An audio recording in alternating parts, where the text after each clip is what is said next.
사도행전은 복음이 예루살렘에서 시작하여서 유대와 사마리아와 온 세상에 전파되는 그 과정을 보여주고 있습니다.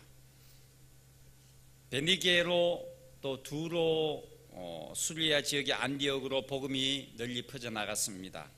안디옥에서는 바나바와 사울 두 사람이 선교사로 파송을 받게 되죠.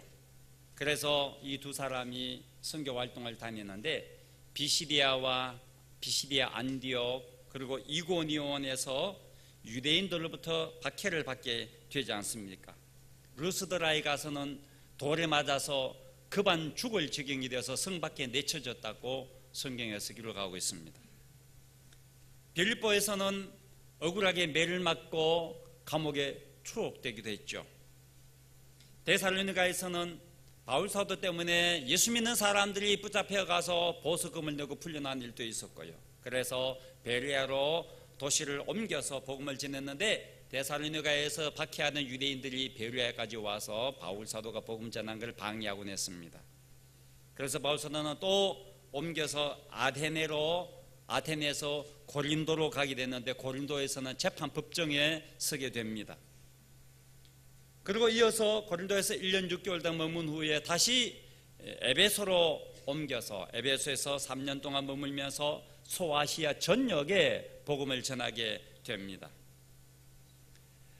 이어서 오늘 본문은 에베소에서 이제 예루살렘으로 가게 되는 말씀입니다. 예루살렘으로 가는데 다음에 나온 22장부터 마지막 28장까지는 예루살렘에 바울 사도가 가서 유대인들에게 붙잡혀서 폭행을 당하고 로마 군대에 구출되었지만은 로마 군인들에 의해서 죄수의 입장으로 신분이 되어서 로마로 압송되어서 가는 모습이 사도행전 28장의 끝에 나오죠. 바울 사도의 마음에 그토록 간절히 기다리고 바라던 꿈이 로마에 가서 복음을 전하는 것이었는데 죄수가 되어서 로마에 가서 복음을 전하게 되는 것입니다. 여기에서 우리가 이것이 사도행전 전체 이야기인데 이 사도행전 전체 이야기에서 우리는 두 가지를 발견할 수 있어요. 하나는 바울 사도의 열정입니다. 박해를 받아 죽을 위기에 수차례 당하였지만은 그 열정이 끊기지 않고 전도의 열정이 포기하지 않고 끝까지 다시 도시로 옮겨가면서 계속하여서 복음을 전하는 것이었습니다. 학자들은 바울 사도가 3번에 걸쳐서 전도 여행을 다녔는데 그 거리를 대충 계산을 해보니까 한 약 2만여 킬로를 다녔대요. 그 당시에는 비행기도 차도 없던 시대에 기껏 있어야 당나귀를 타든지 노새를 타든지 했는데 당나귀나 노새의 이 거리 수준이 사람이 걷는 걸음걸이와 비슷하대요. 그래서 하루에 최대한 걸을 수 있는 게 한 40km, 보통 한 30에서 40km 정도 사람이 한 8시간 정도 하면 걸을 수 있다고 해요. 제가 계산해 보니까 3번에 걸쳐서 전도여행을 다닌 거리가 2만여 킬로를 30%로 나눠보니까 2년 동안 다닌 길만 2년 동안 하루도 빠짐없이 2년 동안 다녀야 다 가다닐 만큼 엄청나게 많은 거리를 전도여행으로 다녔다고 해요. 열정이죠, 열정. 그 누구도 막을 수 없는, 어떤 박해도 막을 수 없는 복음의 열정이 사도 바울에게 있었어요. 또 하나 우리가 알 수 있는 것은 하나님의 말씀인 이 복음은 매이지 않는다는 것을 우리에게 보여줘요. 바울 사도가 복음 전하다 감옥에 갇혔잖아요. 빌립보 감옥에서는 감옥 안에서 있는 간수와 그 집 식구들이 감옥에 갇힌 바울 사도를 통하여 예수님을 믿게 되지 않습니까? 하나님의 말씀은 매이지 않는다. 로마에 가서도 2년 동안 가택연금 상태의 감옥 생활을 하게 되는데 거기서도 바울 사도를 찾아오는 사람들에게 바울 사도가 복음을 전하게 돼요. 그래서 디모데후서 2장 9절에 바울 사도가 이렇게 표현했어요. 복음으로 말미암아 내가 죄인과 같이 매이는 데까지 고난을 받았으나 하나님의 말씀은 매이지 아니하니라. 하나님의 말씀은 매이지 아니한다. 하나님 말씀은 가두어둘 수 없다. 하나님 말씀은 감옥에서도 역사한다. 어디든지 말씀은 증거되어지는 것이었어요. 여러분과 제가 받은 복음은 우리 가족에게로, 우리 형제 자매 친구들에게로 전해졌어요. 그들이 우리를 통하여 예수 믿게 되었습니다. 예수 믿은 그들이 또 다른 사람들에게 복음을 전하였습니다. 그래서 그분들을 통하여 많은 사람이 또 구원받게 되었어요. 이렇게 복음은 연쇄 작용을 일으켜서 계속하여서 전파되어지는 것입니다. 그래서 바울 사도께서 믿음의 아들 디모데에게 보낸 편지 디모데후서 2장 1절 2절은 이렇게 말씀합니다. 내 아들아, 그러므로 너는 그리스도 예수 안에 있는 은혜 가운데서 강하고 또 내가 많은 증인 앞에서 내게 들은 바를 충성된 사람들에게 부탁하라. 그들이 또 다른 사람들을 가르칠 수 있으리라. 바울 사도가 디모데에게 복음을 전하였고 디모데가 충성된 자들에게 복음을 전하고 그 디모데에게 복음받은 충성된 자들이 또 다른 사람들을 가르칠 수 있을 것이다.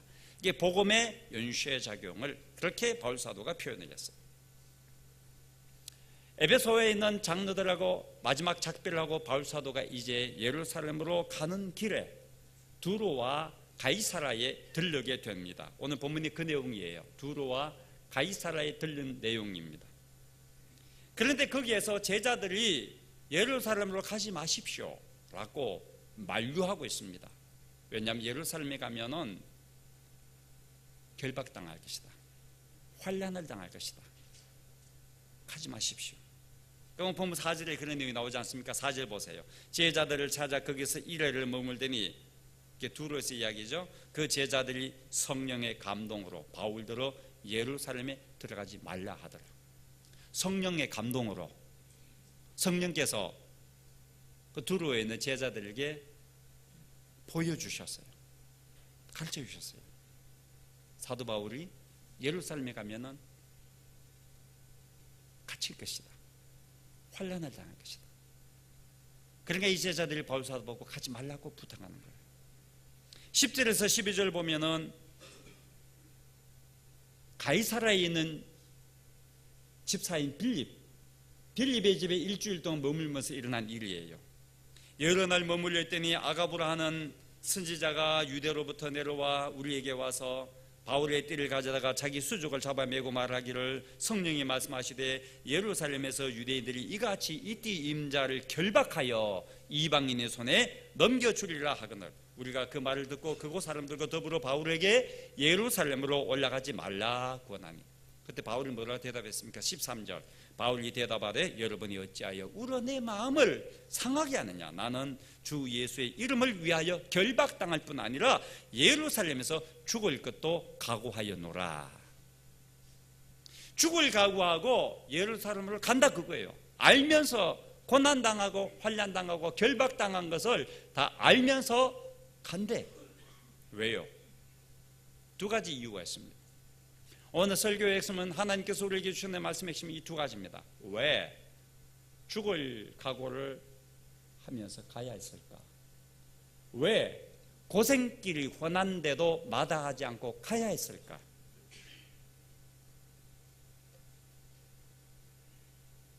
첫 번째는 하나님이 주신 비전이 있었기 때문입니다. 하나님께서 바울 사도에게 비전을 주셨어요. 오늘 보면 앞에 19장 21절을 보면 이 말씀이 나와요. 2일 후에는 에베소에서 바울 사도가 큰 박해를 받고 소동이 일어난 후에 바울이 마게도냐와 아가야를 거쳐 예루살렘에 가기를 작정하여 이르되, 내가 거기 갔다가 후에 로마도 보아야 하리라 하고, 여기에 예루살렘에 가기로 작정하였다고 바울이, 여기에 작정하였다는 말 앞에 성령 안에서라는 말이 헬라어 원어 성경은 있습니다. 우리말 성경에서 번역을 빠뜨렸어요. 그러니까 바울이 예루살렘에 가서 로마도 보아야 하리라는 것은 바울의 생각이 아니고 바울의 뜻이 아니고 성령 하나님이 주신 비전이라는 이야기예요. 성령의 뜻에 따른 것이라는 겁니다. 성령 안에서 성령으로 말미암아 내가 가기로 작정했다, 성령께서 나에게 주셨다, 이렇게 말하고 있어요. 바울은 분명한 그림을 갖고 있었어요. 큰 그림이에요. 그 그림은 하나님이 주신 그림이에요. 비전은 텔레비전 할 때 비전입니다. 텔레비전은 뭐예요? 보는 거잖아요. 비전은 본다는 말입니다. 그림으로 보는 게 비전이에요. 하나님이 나를 통하여 완수하실 내 인생을 통하여 이루실 그림, 그걸 내가 보는 거예요. 그게 비전이에요. 바울 사도는 예루살렘을 갔다가 로마에 가서 복음을 전하는 큰 그림을 보았습니다. 하나님께서 나를 통하여 예루살렘에 가게 하셔서 고난을 당할 것이지만은 하나님이 결국은 그 일을 통하여서 내가 오랫동안 그토록 소망하고 기대해왔던 로마에서 복음을 전하여서 그 로마가 중심이 되어서 전 세계를 복음화하는 일이 일어나게 될 것이다. 로마를 통하여서 세계가 복음화되는 일이 일어나게 될 것이다라는 비전을 보게 된 것입니다.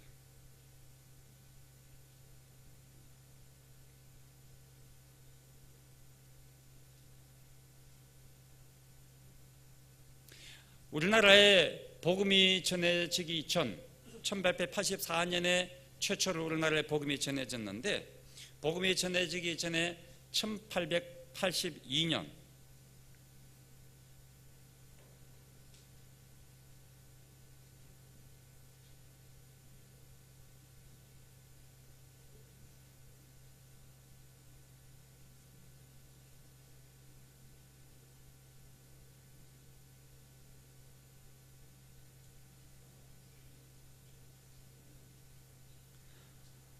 일본에 유학을 갔던 이수정이라는 사람이 있습니다. 1882년은 우리나라 역사에서 임오군란이 일어난 때인데, 임오군란은 쇄국 정책을 쓴 대원군과 개화 진보 정책을 쓴 명숭황후 사이에 일어난 싸움인데 대원군이 패하였죠. 그래서 이제 이수정이라는 사람은 똑똑한 이 학자였는데, 이분이 임오군란에서 이 명성황후가 승리하면서 고종 황제의 후위를 입어서 일본에 유학을 가게 되는 거예요. 1882년이에요. 일본에 유학을 간 이수정은 우리나라의 농업을 발전시키게 되었다고 농학을 전공하려고 갔는데, 그때 일본의 유명한 농학과 교수가 처다센이라는 교수인데, 이분은 유럽에 가서 농학 박사학위를 받고 와서 가르치던 자였어요. 처다센 교수를 방문하여서 대화를 하는 중에 거실에 이 족자가, 한문 족자가 이 이수정의 눈길에 들어왔습니다. 마태복음 5장에 나오는 팔복의 말씀이었어요. 마음이 가난한 자는 복이 있나니 천국이 저희 것이며, 이 팔복의 말씀이었어요. 이 족자가 눈에 들어올 때 이수정의 마음이 자기도 모르게 그쪽으로 마음이 끌리기 시작했어요. 그의 눈이 열리기 시작했어요. 지금까지 보아왔던 중국의 대학, 논어, 이런 중용, 이런 자기가 알고 있는 책들의 내용과는 전혀 다른 신선한 내용이었기 때문이었어요. 하나님께서 이수정의 눈을 열어주셨어요. 처다생 교수가 이 족자에 있는 내용을 풀어서 설명을 해줬어요. 그리고는 그에게 한문 성경을 선물로 이수정에게 주었죠. 이수정은 선물을 받아와서 부지런히 성경을 읽었습니다. 빨려들기 시작했습니다. 그래서 그는 예수를 믿기로 하고 세례를 받았어요. 세례를 받은 후에 이수정은 바로 성경책을 번역하는 작업을 시작했어요. 그래서 마태복음, 마가복음, 누가복음, 요한복음, 사도행전 이 5권을 한문 성경을 이두토를 달아서 우리말로 이해하도록 만들었어요. 그 다음 해에 이수정은 마가복음을 순우리말로 번역했어요. 그래서 책을 만들었어요. 성경이 조선을 살린다. 성경 말씀이 조선을 살린다. 이 비전이 이수정에게 생긴 거예요. 그래서 이수정은 성경을 번역하면서 일본에 있는 미국 선교사를 통하여서 편지를 미국 교회에 보냈습니다. 한국의 조선 땅에 선교사를 좀 보내주십시오 라는 편지를 보냈어요.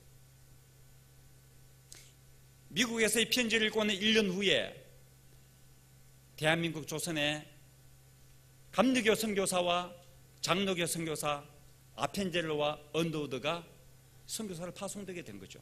그래서 그들이 일본에 먼저 들어와서 일본에서 이수정에게 한글을 배우고 나서 인천의 제물포항에 두 사람이 동시에 도착한 시 1884년 4월 5일이에요.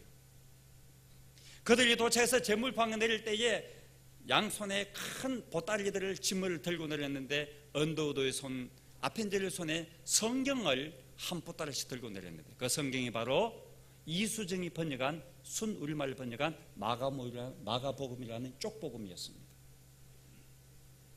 이수정의 비전이 이루어진 것이죠. 그 복음이 아펜젤러가 언더우드가 최초로 한국 땅을 밟았을 때에 들고 온 그 마가복음 책이 한글로 번역된 이 책이 서울시의 중심으로 퍼져나가기 시작했어요. 이수정이 본 비전, 성경이 조선을 살린다. 이 비전이 오늘 이루어져서 여러분과 제가 이렇게 믿음을 갖고 우리나라가 하나님의 축복서에서 이렇게 짧은 시일 안에 부흥하는 역사를 일어나게 된 줄 믿습니다. 비전은 이루어집니다. 하나님이 주신 것이기 때문에 그렇습니다. 하나님께서 이루실 것이기 때문입니다. 우리가 그 비전을 보면 우리의 삶 속에서 실행하게 되어지고 우리의 일생을 통하여서 그 그림이 이루어지게 될 것입니다. 예루살렘에 가면 결박을 당할 것을 뻔히 알면서도 왜 갔을까? 두 번째 이유가 있는데 그것은 사명이 있었기 때문입니다. 사도행전 24장 17절을 보면 예루살렘의 가난한 교인들을 돕기 위한 구제헌금을 갖고 갔다고요. 바울사도는 이 구제헌금을 전달하기 위해서 예루살렘을 갔다고요. 그런데 사도행전 20장 22절에서 24절 보면 이 구제헌금 전달이 단순히 구제헌금 전달로 끝난 게 아닌 것을 알 수가 있어요. 바울사도가 에베소 교회와 장로들과 작별을 하면서 마지막 고별 설교한 내용입니다. 사도행전 20장 22절 24절. 보라, 나는 성령에 매여 예루살렘을 가는데 거기서 무슨 일을 당하려는지 알지 못하느라 오직 성령이 각성해서 내게 증언하여 결박과 환난이 나를 기다린다 하시나 내가 달려갈 길과 주 예수께 받은 사명 곧 하나님의 은혜의 복음을 증언한 일을 마치려 하면은 나의 생명조차 조금도 귀한 것으로 여기지 아니하노라. 그러니까 바울사도는 지금 예루살렘을 가는 것이 단순히 예루살렘을 가는 것이 아니라 복음 전하는 사명을 안고 간다는 것입니다. 그러니까 이런 구제금을 전달하는 목적을 뛰어넘어 이 물질을 통하여서 복음이 전달될 것을 믿었던 것입니다. 그래서 나는 이 사명을 감당하기 위해서 목숨까지도 기꺼이 버릴 각오가 되어 있다고 한 거예요. 내가 이 복음을 전함으로 한 영혼이 살아날 수만 있다면 나는 내 목숨을 바칠 수 있다. 생명을 살리기 위해서 나를 위해서 십자가에 죽으신 예수님을 바라보고 충분히 나도 예수님을 따라 내 생명을 바칠 수 있다고 말한 것입니다. 비전이 하나의 완성된 그림이라면 사명은 이 그림판을 채워가는 작은 퍼즐 조각 하나하나와 같습니다. 우리 아이들이 퍼즐판, 그림판에다가 퍼즐 조각 맞추기를 하지 않습니까? 이 그림판은 비전이에요. 큰 그림이에요. 그림에 우리가 조각 하나하나를 맞춰가는 거예요. 오늘도 우리가 예배하면서, 오늘도 교회를 섬기면서, 여러분의 가정을 섬기면서 여러분의 조각을 하나하나 맞춰가고 있고, 여러분의 직장에서, 여러분의 일터에서 하는 일을 통하여서 여러분의 삶의 큰 그림판의 조각들이 맞추어져 가고 있는 것입니다. 가정은 하나님의 비전을 이루어가는 사명의 현장입니다. 우리 부모님은 오늘까지 수많은 시련을 이겨내면서 우리를 양육하셨습니다. 일터에서 참기 힘든 모욕도 견뎌내셨습니다. 몸이 쇠약해지기까지 일하셨습니다. 감당할 수 없는 큰 어려움을 당하여 수많은 낙심과 좌절 속에서도 아버지의 자리, 어머니의 자리를 지키셨습니다. 목숨 걸고 아버지의 사명, 어머니의 사명을 감당하셨습니다. 아버지는, 어머니는 우리를 어떻게 키우셨을까? 어떻게 이 힘든 일을 해내셨을까? 이 많은 자식들을 어떻게 다 거두셨을까? 그 힘이 도대체 어디서 나왔을까? 하나님께서 사명 감당하실 힘을 주셨습니다. 오늘 우리에게 가정이, 직장이, 교회가, 사회가 이 사역을 감당하기에 만만치 않고 무척 어려울 때가 한두 번이 아니겠지만은 그때마다 하나님은 나에게 그 사명의 자리에서 그 일을 넉넉히 감당할 수 있도록 날마다 지혜와 총명과 능력과 필요한 은혜를 주실 줄 믿습니다. 교회에서 맡은 사역에 충성하는 것은 하나님이 맡겨주신 사명의 자리에 일하는 것입니다. 일터에서 여러분이 최선을 다하여 부지런히 일하는 것 또한 우리에게 맡겨주신 사명을 감당하는 것입니다. 가정과 교회와 일터에서 아무리 힘들어도 포기하지 않고 사명을 감당할 수 있는 여러분 되시기를 주의 이름으로 축원합니다. 그렇게 살다가 우리가 주님 앞에 이르게 될 때에 주님이 우리에게 이렇게 말씀하십니다. 잘하였도다 착하고 충성된 종아, 네가 적은 일에 충성하였으니 내가 많은 것을 너에게 맡기리니 네 주인의 즐거움에 참여할지어다. 이런 칭찬과 존귀와 명성을 얻는 여러분 되시기를 주의 이름으로 축원합니다. 올해부터 우리 교회는 이제는 새로운 마음으로 우리 용산동, 죽전동, 중상이동, 보고마이동 힘쓰기를 원합니다. 우리 가정의 보고마, 지역의 보고마, 우리 동네의 보고마, 우리 직장의 보고마라는 새로운 사명을 하나님 우리에게 주셨습니다. 원래는 그 사명을 위하여 한 사람이라도 이 자리에 데려오고 구원받을 수 있도록 지금부터 기도합시다. 오늘 4월 1일 부활주일에는 그 한 사람을 이 자리에 인도하는 것입니다. 예수님이 부활하셨듯이 그 영혼이 옛사람을 벗어버리고 새사람을 입고 부활하는 그런 축복의 날이 되도록 우리가 함께 힘쓰기를 원합니다. 이를 위해서 우리가 이 찬양을 함께 부르면 좋겠는데, 주님이 주신 땅으로 한 걸음씩 나아갈 때 이 땅은 우리 가정이요, 우리 교회요, 우리 일터요, 우리 동창회요, 우리 향후회요. 주님이 주신 땅이에요. 하나님이 나라를 만들어갈 땅이에요. 그 땅으로 한 걸음씩 나아갈 때에 수많은 적들과 견고한 성이 나를 두렵게 할 때도 있지만 주님을 신뢰함으로, 주님을 의지함으로, 주님이 주신 담대함으로 큰 소리를 치며 나아갈 것입니다. 이 산지를 내게 주소서, 이 산지를 내게 주소서, 이 가정을 내게 주소서. 우리 가정을 내가 복음화시킬 것입니다. 이 교회를 우리에게 주셔서 우리 교회가 영적으로 부흥한 교회가 될 것입니다. 이 직장을 나에게 주십시오. 나를 통하여 이 직장이 예수 믿는 직장으로 변화될 것입니다. 하나님, 나를 사용하여 주십시오. 이런 마음으로 이 찬양을 우리가 함께 부르기 원합니다.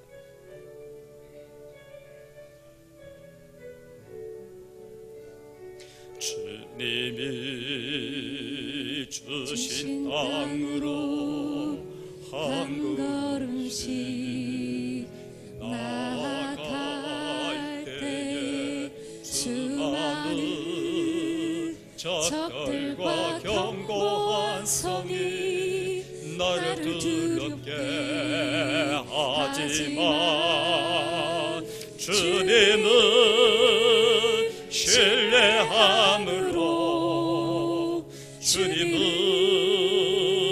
의지함으로, 주님이 주시는 담대함으로 큰 소리 외치며 나아가네.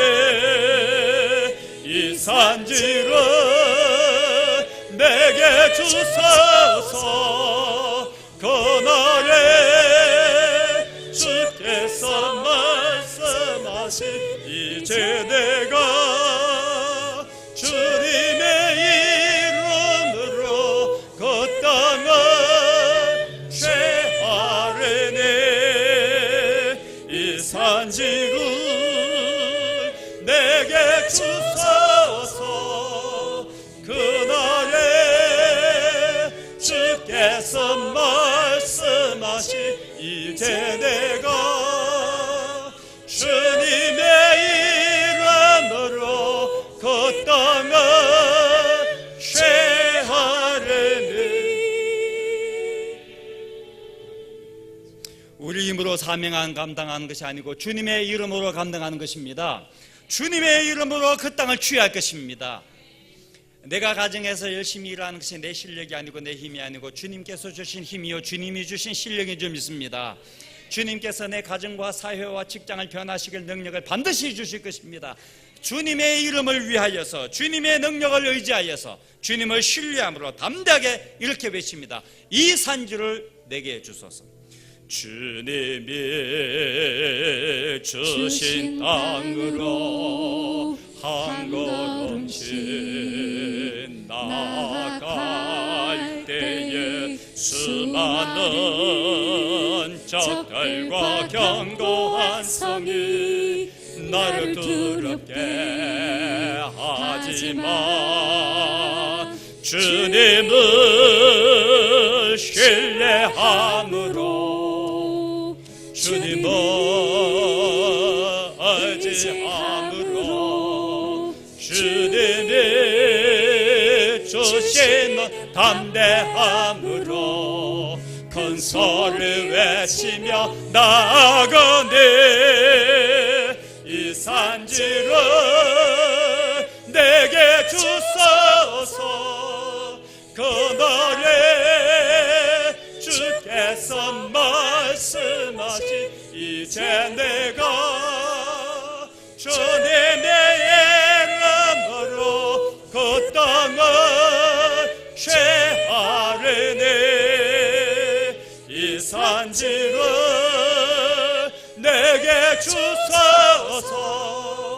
그날에 주께서 말씀하신 이제 내가 주님의 이름으로 그 땅을 취하리니.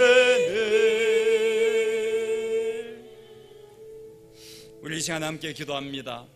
우리가 살아가는 삶의 현장은 사명의 현장입니다. 우리 가정에서 아버지로서, 자식으로서, 형제, 부모로서 살아가는 삶의 자리, 교회에서 맡은 사명의 자리, 직장에서의 우리가 사명 감당해야 할 그 자리, 그 자리에서 하나님의 능력을 의지하고 두려워하지 말고 담대함으로 하나님만 신뢰함으로 하나님만 바라봄으로 넉넉히 이 사명의 자리를 완수할 때까지 하나님 나에 맡겨주신 비전이 마지막 날 주 앞에 설 때에 그림판이 완성될 수 있도록 내가 맡은 사명 끝까지 감당하도록 하나님 나에게 힘을 주십시오. 자식들을 향한 나의 사랑이 변치 않도록 힘을 주십시오. 남편과 아내의 사랑이 변치 않도록 힘을 주십시오. 여러분, 하나님께 이 시간 다시 한번 기도하길 원합니다. 특별히 이번 부활주일에는 예수 그리스도 부활하신 그날에 한 영혼이 나를 통하여 살아나는 역사 있기 원합니다. 영혼을 구원하는 능력을 주시기 원합니다. 생명을 살리는 역사 일어날 수 있도록 여러분 함께 기도하기를 바랍니다. 우리 다 함께 주여 한번 부르고 우리 소리를 내어서 하나님께 기도하겠습니다. 주여. 하나님 아버지여, 오늘도 우리를 이 사명의 자리에 불러주심을 감사합니다. 하나님께서 나를 통하여 예수 그리스도의 복음을 받아들이게 하시고 하나님의 나라를 위하여 일할 수 있는 목회자 자리에 세워줄 수 있도록 하나님 은혜를 다하시니 감사합니다. 하나님 나에게 맡기시니 목양의 터전에서 하나님의 복음을 증거하며 하나님 나라 확장하며 주님의 뜻을 이루어가는 주의 일꾼이 되기 원합니다. 하나님 아버지여, 성령으로 나를 붙잡아 주옵시고 주님의 능력을 나에게 부어 주옵소서. 주의 권능을 더디펴 주옵소서. 사명 감당할 수 있는 능력을 다하여 주옵소서. 복음의 능력을 다하여 주옵소서. 말씀의 권능을 다하여 주시옵소서. 사명은 넉넉히 감당하도록 하나님의 은혜로 나를 붙잡아 주시옵소서. 하나님 가정에서 아버지로 남편의 사명을 감당하기 원합니다. 하나님 맡겨주신 우리 가정이 하나님 나라가 이루어지기 원합니다. 나를 통하여 우리 자녀들의 믿음의 덕을 세워가며 하나님 앞에 영광스러운 주의 자녀답게 온 삶을 살아갈 수 있도록 하나님 역사하여 주시옵소서. 하나님 아버지, 우리 동네가 저를 통하여 복음이 증거되기 원합니다. 하나님 앞으로 돌아오는 구원의 역사를 일어나기 원합니다. 제가 담대하게 주의 복음을 증거하며 하나님의 나라를 위하여 삶을 드리기 원합니다. 하나님 아버지, 만나는 사람마다 예수 그리스도의 복음을 증거하며 하나님 나라를 이루어가는 주의 사명자 되도록 하나님 나를 들어 사용하여 주시옵소서. 하나님의 위대한 일꾼으로 하나님의 사역자로서 하나님 맡겨주신 귀한 사명을 끝까지 감당하기 원합니다. 포기하지 말고 낙심하지 말고 주님을 신뢰함으로 주님을 의지함으로 이 사명 감당케 하여 주시옵소서. 주님과 함께 걸어가는 길이 행복하며 주님과 걸어가는 길이 주의 능력에 나타나며 하나님 나라가 확장되며 주님의 뜻이 이루어질 것을 기대합니다. 하나님이여, 나에게 맡기신 비전 내 인생 끝나는 날 그 비전의 그림판이 완성되어지며 하나님 앞에 영광 돌리는 아름답고 멋있는 인생이 되도록 하나님 아버지 축복하여 주옵소서. 이 자리에 나와 하나님 앞에 예배하는 주의 자녀들에게 하나님의 능력을 부어 주옵시고 우리 안에 뜨거운 열정이 회복되게 하시고 복음의 능력이 회복되게 하시고 주의 권능이 역사하여 주셔서 주님만을 위하여 내 삶을 드리며 하나님의 복음을 위하여 내 삶을 헌신하며 내가 있는 자리에서 사명 감당자가 되며 하나님의 뜻을 이루어가는 주의 종들이 되도록 하나님 역사하여 주시옵소서. 이 산지를 내게 주소서. 우리 가정, 우리 교회, 우리 일터 하나님이 주신 자리인 줄 믿습니다. 끝까지 하나님을 신뢰함으로 하나님을 의지함으로 담대하게 주님의 능력으로 사명 감당하게 하여 주옵소서. 복음의 능력이 나타나기 원합니다. 내가 전하는 말씀이 하나님의 능력이 되기 원합니다. 직장을 복음하기 원합니다. 가정이 온전히 복음되기 원합니다. 우리 동네가 나를 통하여 복음이 증거되기 원합니다. 하나님의 나라가 이 대구 땅에 이루어지게 하여 주옵시고 나가서 전 세계에 복음이 증거되기 원합니다. 하나님이여, 오늘도 연약한 저들을 세우셔서 하나님의 비전을 이루어가기 원하시는 주님이시여, 우리 모두가 다 주님 앞에 서는 그날 하나님의 비전의 그림판이 완성되게 하옵소서. 아름다운 그림, 멋진 인생으로 마무리하게 하여 주옵소서. 하나님의 온전한 뜻을 이루는 저희들의 인생이 되게 하여 주옵소서. 이 시간 또 연약한 우리 천상조 장로님을 하나님 긍휼을 베풀어 주옵소서. 사랑하는 아들을 만져 주옵소서. 연약한 부분을 고쳐 주시옵소서. 주의 성령의 능력으로 회복되게 하여 주옵소서. 힘을 더하여 주옵소서. 주의 광선을 발하여 주옵소서. 다시 회복되게 하여 주셔서 주의 영광을 위하여 쓰임받는 인생 되게 하여 주옵소서. 오늘 이 시간에도 연약한 몸을 갖고 나온 주의 종들 한 분 한 분 찾아 주옵시고 저들의 아픈 부를 만져 주옵소서. 안수하여 주옵소서. 회복되게 하여 주옵소서. 건강한 몸으로 다시 일어나게 하여 주옵소서. 예수님의 이름으로 축복하며 기도하옵나이다. 아멘.